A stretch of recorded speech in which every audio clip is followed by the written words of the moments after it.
सभी रंगकर्मियों को, theatre workers को, थिएटर गोवर्स को मेरा नमस्कार। दोस्तों, आप देख ही रहे हैं कि ये पेंडेमिक चल रहा है। इसमें रंग सेना ने एक आयोजन किया है देश की कई भाषाओं के नाटकों का, और इस वजह से ये आयोजन, ये कार्यक्रम आज बहुत इम्पोर्टेंट लग रहा है मुझे।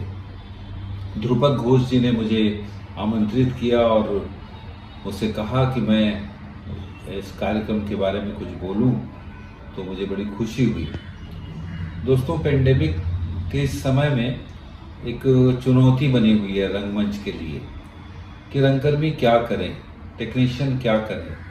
सब खाली बैठे हैं, दर्शक नहीं है, ऑडियंस नहीं आ रही है। ऐसे समय में ये आयोजन जो ऑनलाइन नाटकों का मंचन है, प्रदर्शन है, बहुत इम्पोर्टेंस रखता है। एक तो इसमें कई भाषाओं के नाटकों को शामिल किया गया है। समीज नाटक है, तमिल नाटक है, अंग्रेजी में एक नाटक है, ऐसी कई भाषाओं में नाटक है।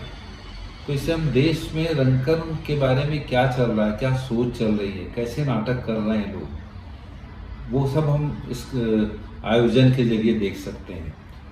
तो रंग सेना का ये एक महत्वाकांक्षी आयोजन है, जिसके लिए मेरी बहुत शुभकामनाएं हैं, और ये आयोजन बहुत सफल हो, इसको बहुत सारे लोग देखें।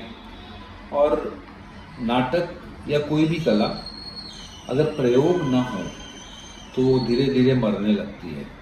Experiment is must in any theatre form और art form. Experiment is must.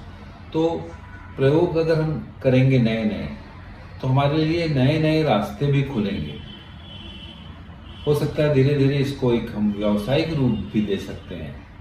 Online theatre की भी टिकटें बिकने लग जाएं, लोग खरीदें और हमारे रंगकर्मियों को इसका लाभ हो।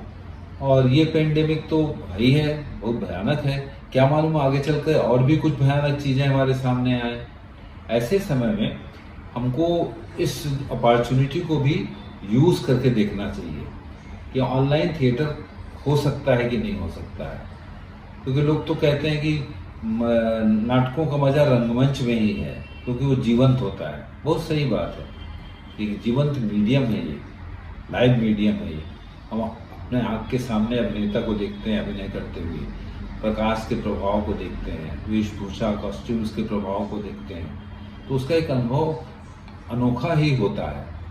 लेकिन अगर ऐसा नहीं कर पा रहे हैं हम, तो ऑनलाइन थिएटर को हमको इस्तेमाल करके देखना चाहिए। और ऐसा नहीं है, बहुत सारे दुनिया भर में रंगमंच जो हो रहा है, तो जैसे शेक्सपियर थिएटर है, ग्लोब थिएटर है लंदन में, वो बहुत अच्छा शेक्सपियर के नाटकों का ऑनलाइन टेलीकास्ट कर रहे हैं। जो मंच में हुए हैं उसी का ऑनलाइन वीडियो वो टेलीकास्ट करते रहते हैं, और उनको देखो तो लगता है अरे वाह, क्या बात है, क्या परफॉर्मेंस है। तो इस तरह से हम भी कर सकते हैं और हम उसको एंजॉय कर सकते हैं, हमारे दर्शक एंजॉय कर सकते हैं। और इस समय बहुत सारा ऑडियंस आपको मिल सकता है, क्योंकि लोग घरों में हैं। तो घरों में हैं तो इस तरह की चीज़ें देखने का आनंद लेना चाहते हैं। खासकर वो लोग जो थिएटर लवर्स हैं, तो उनको आप जोड़ सकते हैं, नए दर्शक आप पैदा कर सकते हैं। तो जब आपका नाटक मंच में होने लगेगा, तब आपको हो सकता है ज़्यादा ऑडियंस मिले। आपकी ऑडियंस एक तरह की ये फ्री की पब्लिसिटी है आपकी, जो ग्लोबल लेवल पे आप कर रहे हैं, सारी दुनिया के लोग देख रहे हैं। तो इसलिए इस तरह के आयोजन और होने चाहिए, और हो सकता है ये मिसाल बने तो और लोग भी हमारे यहाँ ऐसा करने लगे। मेरे एक मित्र थे, अभी हाल ही में कोरोना से उनकी डेथ हो गई, बसंत काशीकर। वो जबलपुर के थे और बड़े ही बढ़िया रंगकर्मी, मतलब डिवोटेड थे वो, और वो बहुत अच्छे अभिनेता, बहुत ही अच्छे निर्देशक। तो उनका एक आध नाटक मैंने जबलपुर में कभी था, मैं तो मैंने देखा था। लेकिन बाद में उन्होंने मुझसे कहा कि सर आप मेरे और नाटक भी देखिए। तो उन्होंने मुझे अपने नाटकों के वीडियो भेजे। तो मुझे लगा कि ये अच्छे नहीं होंगे या मज़ा नहीं आएगा, लेकिन जब मैंने देखा उनको, तो कमाल का एक्सपीरियंस हुआ मेरे लिए। मौसा जी जय हिंद लिख करके उनका नाटक उन्होंने भेजा, जो बहुत ही खूबसूरत था। और भी ऐसे 2-3 नाटक उन्होंने मुझे भेजे। तो आप लोग भी ऐसा कर सकते हैं। फिर ये नई तरह की टेक्नोलॉजी है काम करने की। हो सकता है कि थिएटर और सिनेमा करीब आ जाएं इस तरह के प्रयोग करने से, या सिनेमा और टीवी करीब आ जाएं और रंगमंच उनका हिस्सा बन जाए। तो सिनेमा, टीवी, रंगमंच इस सब का एक तरह का हम मेल भी करा सकते हैं, दोस्ती भी करा सकते हैं कि कुछ हम उनसे लें, कुछ हम उनको दें, और जो रंगकर्मी हैं उनको एक बड़ा एक्सपोजर मिलेगा। क्योंकि थिएटर में यही होता है कि लोग एक्सपोजर कम होता है, कि ज़्यादा लोग देख नहीं पाते, ज़्यादा शोज़ आप कर नहीं पाते। बहुत ही कम रंग मंडलियाँ हैं ऐसी, थिएटर ग्रुप्स हैं ऐसे जो अपने नाटकों का शोज़ बहुत ज़्यादा कर पाते हों। बम्बई में तो हैं, पर और छोटे जगहों में, कलकत्ता में भी होंगे और दिल्ली में भी होंगे, बड़े महानगरों में हो सकता है। लेकिन छोटे शहरों में रंगकर्मी अपने अच्छे खूबसूरत नाटक जो बनाते हैं वो उसका भी 1 या 2 शो कर पाते हैं। तो इस तरह से रिकॉर्डिंग हो जाए उसकी, और वो उसको देश भर में, दुनिया भर में प्रसारित कर सकें तो बड़ा अच्छा होगा। हमको बहुत दुख होता है कि हमारे जो पूर्वज नाटककार, निर्देशक थे, चाहे वो कालिदास का समय रहा हो या आधुनिक काल रहा हो, बादल सरकार का युग रहा हो, तो इनके नाटक रिकॉर्ड नहीं कर सके हम। हबीब तनवीर के नाटक, बीवी कारन के नाटक, इनके नाटक अगर हम रिकॉर्ड कर सकते, किया होगा हमने, पर एक सामान्य वीडियो जैसा रिकॉर्ड कर लिया होगा, जो शादी वाले जैसे रिकॉर्ड करते हैं ना, मैरिज, पर अच्छे से हमने नहीं किया। अगर ये होता हमारे पास आज तो हम बड़े समृद्ध होता, हमारा रंगमंच समृद्ध होता, उसकी लाइब्रेरी समृद्ध होती, और वो एक अनोखा संग्रह होता हमारे पास। तो रंगकर्मी अपने काम का संग्रह कर सकते हैं, कलेक्शन कर सकते हैं, छोटे नाटक कर सकते हैं, बड़े नाटक कर सकते हैं। एक्सपेरिमेंट की बहुत ज़्यादा सुविधा है पेंडेमिक में। ठीक है, मान लो चलिए आप परफॉर्मेंस नहीं कर पा रहे हैं, तो आप और बहुत सारा काम कर सकता है रंगकर्मी। मसलन कि अपने दोस्त यारों को आप बुला सकते हैं। अभी तो कम हो गया कोरोना, तो आप दोस्त यारों को घर बुला सकते हैं, नाट्य पाठ कर सकते हैं।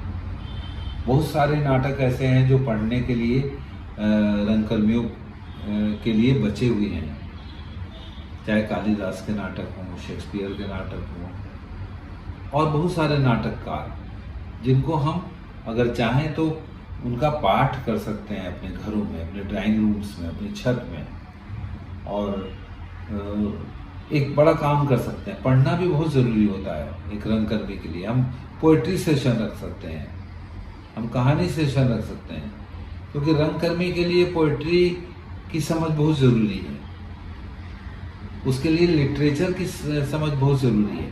पहले तो रंगकर्मी जितने थे वो सब पढ़े लिखे थे, वो होते थे, वो लिटरेचर से अच्छा ताल्लुक़ रखते थे। लेकिन आज के जो नए रंगकर्मी आ रहे हैं वो कम पढ़ते हैं, पढ़ना वैसे भी कम होता जा रहा है, क्योंकि हमारे पास फेसबुक, सोशल मीडिया सब आने की वजह से पढ़ कम रहे हैं हम, पढ़ने में मन नहीं लगता है। तो कम से कम इस तरह के सेशन हो अगर घरों में, तो आप लोग पेंडेमिक का उपयोग कर सकते हैं, एक अच्छा उपयोग कर सकते हैं। फिर आप लिख सकते हैं नाटक। जो लोग लेखक हैं वो तो नाटक इस समय उनके लिए, लिखने के लिए एक सुनहरा समय है, बहुत अच्छे नाटक लिख सकते हैं। अपने मित्रों को आमंत्रित कर सकते हैं कि आइए और नाटक सुनिए, मैंने नया नाटक लिखा है। क्योंकि नाट्य लेखन की भी बहुत ज़्यादा देश को ज़रूरत है, नाट्य लेखक कम है, नाटक नए बहुत कम लिखे जा रहे हैं, अच्छे नाटक तो बहुत ही कम लिखे जा रहे हैं। तो मजबूरन हमको अनुवाद ही करते रहना पड़ रहा है, या पुराने नाटकों को ही करते रहना पड़ रहा है। तो क्यों ना इस समय नाटक लिखा जाए, इंटरेक्शन सेशन हो रंगकर्मियों के साथ, एक्टर्स के साथ। तो हम जैसे ही पेंडेमिक ख़त्म होगा, हम हमारे पास नए नाटक होंगे करने के लिए। ये एक अच्छा प्रयोग हो सकता है, मैं समझता हूँ। दूसरा कि कोरोना एक ऐसी समस्या के रूप में आया है जिसके बारे में सोच विचार रंगकर्मियों को भी करना चाहिए। कोरोना को लेके बहुत सारे नाटक लिखे जा सकते हैं, किए जा सकते हैं, बनाए जा सकते हैं, क्योंकि कोरोना एक बड़ी विपदा के रूप में आया। हम सब ने देखा है कि किस तरह से लोगों को तकलीफ हुई। हमने सपने में भी नहीं सोचा था कि ऑक्सीजन के लिए ऐसी मारामारी होगी। तो इन सबको देखते हुए कोरोना पे प्रयोग करना चाहिए रंगकर्मियों को, नाटक करना चाहिए, नाटक लिखना चाहिए। जो ट्रेजेडीज हुई हैं बहुत सारी, कई जगह बहुत करप्शन हुआ है, कई जगह फर्जी वैक्सीनेशन हुए हैं, नकली वैक्सीनेशन हुए हैं। ये सब हमारे समय की त्रासदी है, ट्रेजेडीज हैं। मौतें हुई हैं, अपने करीबी लोगों को अचानक हमने खो दिया है। तो ऐसे समय में इस कोरोना पे भी चिंतन विचार रंगकर्मियों को करना चाहिए और नाटक बनाने चाहिए। प्रोपेगेंडा नाटक तो खैर बनते ही रहते हैं कि मास्क लगाओ, 2 गज की दूरी रखो, ये तो प्रोपेगेंडा नाटक हुए। लेकिन इसके अलावा हम और विषय ले सकते हैं और हम उस पर नए नाटक तैयार कर सकते हैं। तो कोरोना काल को अभिशाप ही न माने, वो उसको वरदान में बदले, तभी रंगकर्मियों की शक्ति। और रंगकर्मी बहुत जीवट आदमी होता है, वो तरह तरह से संघर्ष करके नाटक बनाता रहा है, बड़ी मुश्किल से नाटक तैयार होते हैं। तो ये मुश्किल कोई बहुत बड़ी मुश्किल नहीं है कि हम ऑनलाइन के लिए नाटक तैयार करें, और इसके लिए कोई बहुत तकनीकी चीज़ों की भी ज़रूरत नहीं है। आज आपके पास एक अच्छा मोबाइल हो तो आप नाटक क्या फिल्म बना सकते हैं। तो हम नाटक रिकॉर्डिंग करें। यह है कि रिकॉर्ड करने वाला एक निर्देशक होना चाहिए। एक निर्देशक नाटक को निर्देशित करे और एक उसको रिकॉर्ड करे, वो भी बहुत टैलेंटेड आदमी होना चाहिए। अगर निर्देशक ये काम कर सके तो और अच्छी बात है। अगर निर्देशक नहीं कर पा रहा है तो कुछ किसी अच्छे सिनेमेटोग्राफर टाइप के रंगकर्मी को लगाना चाहिए इस काम में। तो हम बहुत अच्छे नाटक पेश कर सकते हैं और इसका भविष्य मुझे लगता है कि बहुत उज्जवल है। अक्सर क्या होता है कि किसी नई चीज़ को एक्सेप्ट करने में बहुत लोग हिचकिचाते हैं, कहते हैं नहीं नहीं नहीं नहीं नहीं नहीं, नहीं। रंगमंच में ही नाटक अच्छा लगेगा, ये सब बेकार है, ऑनलाइन। कई मेरे दोस्त ऐसा बोलते हैं, पर मैं इसको बिल्कुल नहीं मानता। मैं कहता हूँ कि आप प्रयोग करो, अब नए तरीके से नाटक को सोचो, नए तरह से उसको डिजाइन करो, तो आप बहुत अच्छा काम कर सकते हैं। उसमें भी रंगमंच शामिल है।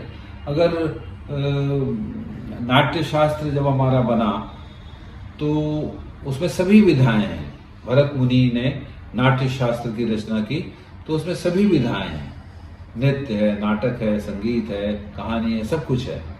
लेकिन सिनेमा नहीं है, क्योंकि सिनेमा उस काल में था नहीं। अगर होता तो मेरा पूरा यकीन है कि भरत मुनि उसको भी शामिल करते रंगमंच में। तो दोस्तों, ये समारोह बहुत सफल होगा और मुझे बहुत बहुत शुभकामनाएं हैं। एक बार मैं फिर रंग सेना को और ध्रुपद घोष जी को अपना धन्यवाद कहूँगा, उनका आभार कहूँगा, आप सभी मित्रों का आभार, और जो रंग मंडलियाँ, थिएटर ग्रुप्स नाटक करने जा रहे हैं, उन सबको ढेर सारी शुभकामनाएं। और मैं ये नाटक देखने की पूरी कोशिश करूँगा और अपने रिएक्शंस भी दूंगा आपको। धन्यवाद, नमस्कार।